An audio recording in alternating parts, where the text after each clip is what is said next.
It's early morning and we're sailing in the northern Mediterranean to an island with a very violent past.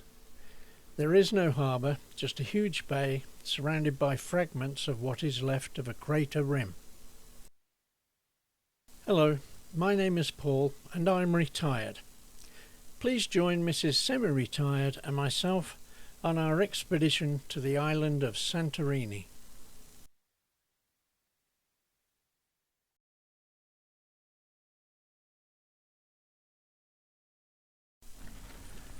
We arrive at the Akrotiri archaeological site on the island of Santorini. The town being excavated dates back to the late Neolithic or Stone Age, and the state of preservation is apparently outstanding, so we're excited to get inside. The site is so important that a protected building has been constructed over it, an architectural marvel in its own right.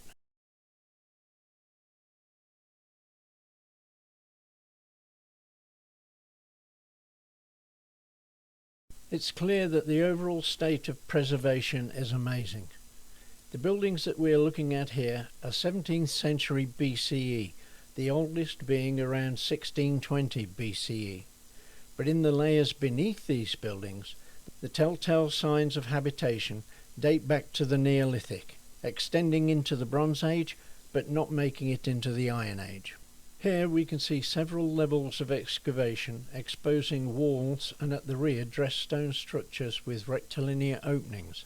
The walls are mainly chunks of tough volcanic stone rubble and ash, held together with mud and straw mortar. The interior walls were often finished with layers of stucco that kept the dust level down and provided a good base for decoration, such as frescoes and painted panels. Here's just one example. During the eruption, the streets and buildings filled with ash, which eventually covered them over to a depth of up to 130 feet in some places. Here we can see a cross-section of the ash as it fills the street. The old ground level is still a few feet further down. These buildings were multi-storey and I'm looking down to the street level at least 10 feet below me. I think that the rubble up against the dressed stone walls is ash and rocks from the eruption and has been left there to reinforce the walls. The wall on the left has clearly been reinforced during excavation, but take a look at the back. How many windows and doorways do you see? And some of the walls appeared to still have original stucco in situ. This was the level of habitation on a tiny island 1700 years before the eruption that destroyed Pompeii. Amazing. Here we can clearly see that the walls were built with ash and lumps of pumice, and then faced with dressed blocks of tuff, much of which was then covered with stucco. Doors and windows generally had stone jambs and lintels that survived the deluge of ash, pumice and rocks, conserving structures and enabling us to see into the past and to imagine how those people might have lived. Some jambs and lintels were wood, which having decayed have left voids which archaeologists can fill with concrete prior to excavation, so maintaining the integrity of the buildings. Walls were thick, rooms were small. At least they would have been cool in the heat of summer, but perhaps the Minoans of Fira spent most of their time outside. The site is rich in artifacts, and most of those found to date have been removed to conservators' workshops or to museums. These examples of Minoan pottery have been left in situ. Well, perhaps not in situ, but certainly on site. Examples here include storage jars, amphorae and vases, some of which are beautifully decorated. From what I can gather, none of the pottery was glazed, only painted with bright colours. The obligatory selfie with Mrs. Semi-Retired. The earpiece is to listen to our tour guide. We can listen, but not record.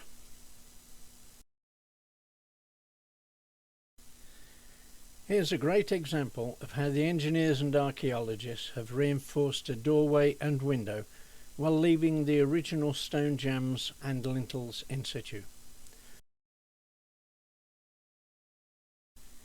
This looks to me like terraces with retaining walls built on the bedrock of concreted rocks and ash. In the foreground is an example of the sophisticated sewage and rainwater drainage system that drew effluent and what we would call grey water from the houses to a centralised disposal area. It's not hard to imagine the thought, preparation and work that goes into this kind of archaeological dig.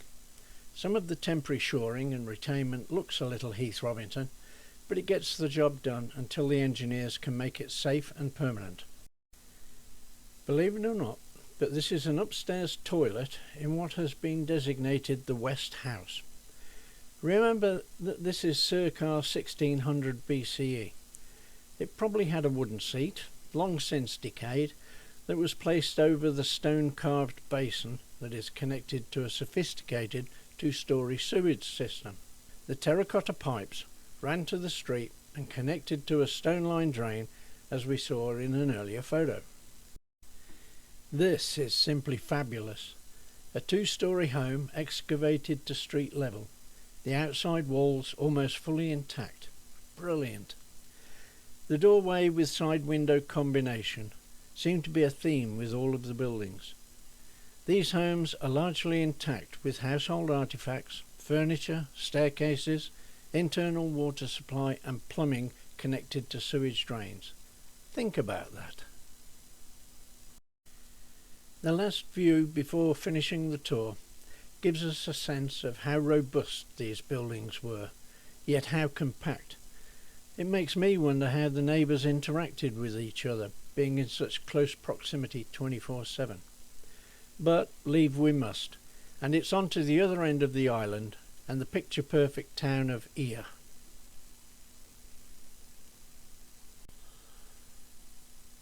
By the 3rd millennium, the inhabitants of this island were trading with and even identifying as the Minoans of Crete. Fira went on to become a trade centre and important nexus in the trading and processing of copper. The island became more prosperous and this village developed into a town with real civil engineering and infrastructure, such as multi-storey buildings, paved streets and roads, water systems and even basic sewage drainage, as evidenced by houses seemingly having an inside toilet. Some brilliantly coloured frescoes even survived here since the 16th century BCE.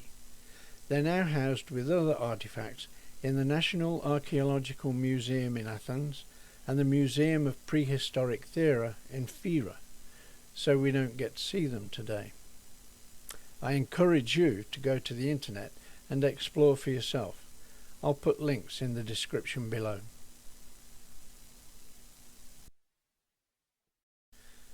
The bus ride back to the other end of the island doesn't take long. We've passed lots and lots of vineyards, but not much else, and soon we are parked and being pointed in the direction to get some iconic Santorini photos. We're given a time to be back at the bus and sent on our way. It's a little past lunchtime, so the plan for us both is to get some photos for the album and then to find a nice place to eat. So we head off into town in the indicated direction, and after a short walk we emerge into a small plaza in front of a church with what looks to be some nice scenic views ahead of us. This is our first good view of the crater rim as it wraps around on itself. No matter where we are on the island, the volcano cone is always dead ahead. I hope to get a better view of the cone later. Instead, we move a little further west to a vantage point that's said to be the best place to film and photograph the classic blue and white domes of Oia. And there they are, and I have to say it's a bit of a thrill having seen them in so many other photographs. Anywho, no time to waste, we need to hightail it to find our lunch. Oops, sorry about the unintentional time lapse here. I must have fat fingered the mode button on the camera. My bad. This menu looks pretty good, so we'll eat here at the Lotsa restaurant, proudly proclaiming its existence since 1982. Okay, we're having lunch at the Lotsa restaurant in Oia, which is the northern end of Santorini. Just panning round there now. View of the crater. You might be able to make out in the distance the Volendam. We'll be returning to the Volendam by cable car down off that cliff. There's the cone, the volcanic cone, still an active volcano. I'm coming round to the other side, get a view of the Blue Dome. Two churches fairly close together. And we'll end up with Debbie, who's enjoying a Bisanto. Bisanto. It's delicious. It is delicious. Almost like a sherry. It's almost like a fortified wine. Very nice. After leaving the restaurant, having had an excellent lunch, we made our way back to the Panagia Platsani Church, otherwise known as the Virgin Mary of the Akathist Hymn. I hope I'm pronouncing that right. It's a pity we don't have time to go inside, because it's reputed to have wonderful frescoes. Wherever you look, it's very pretty, and it strikes me that this whole place is absolutely pristine. We're on the bus again, and off to Fira, the capital of Santorini. It's here that we'll take the ferry or a tender back to the ship. Just like Oia, Fira is perched atop the cliffs on terraces just wide enough for these small buildings.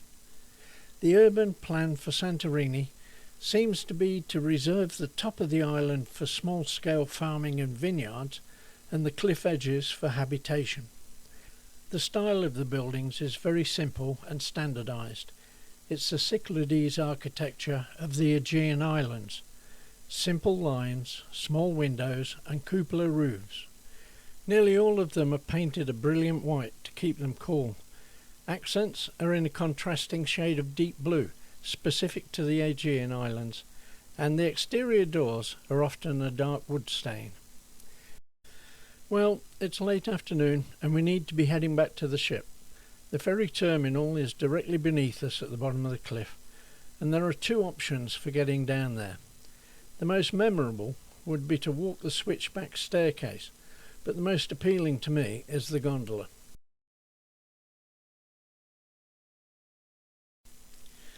From here, we can also see how the houses, hotels and restaurants seem to jostle for space at the cliff's edge. Apparently, some have occasionally fallen due to the soft nature of the volcanic ash, earthquakes, and the precariousness of some buildings on the steepest slopes.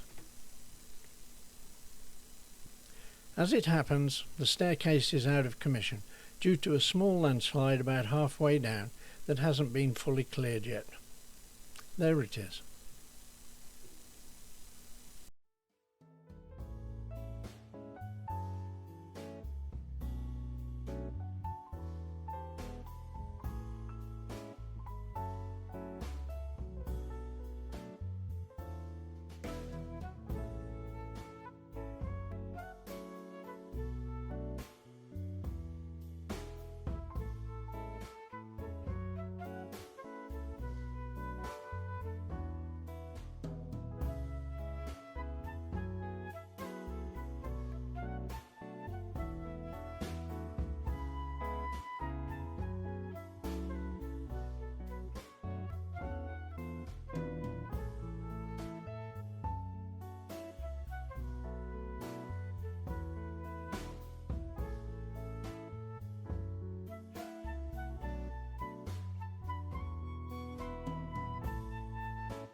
From down at sea level and looking up, we can see the full depth of that top layer of ash from the devastating Bronze Age eruption.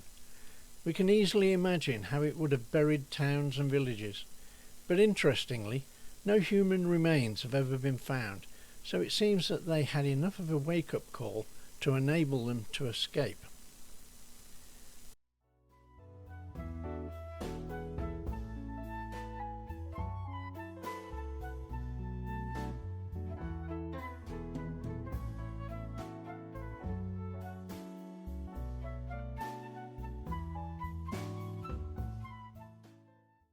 Once at the bottom, we meet up with our partners in crime from the Volendam and wait for the ferry.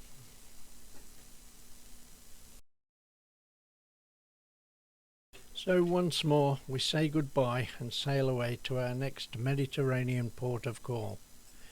We've had a wonderful day here, despite not being able to film at the ruins of Akrotiri. We're already talking about coming back again, soon. Thank you for watching.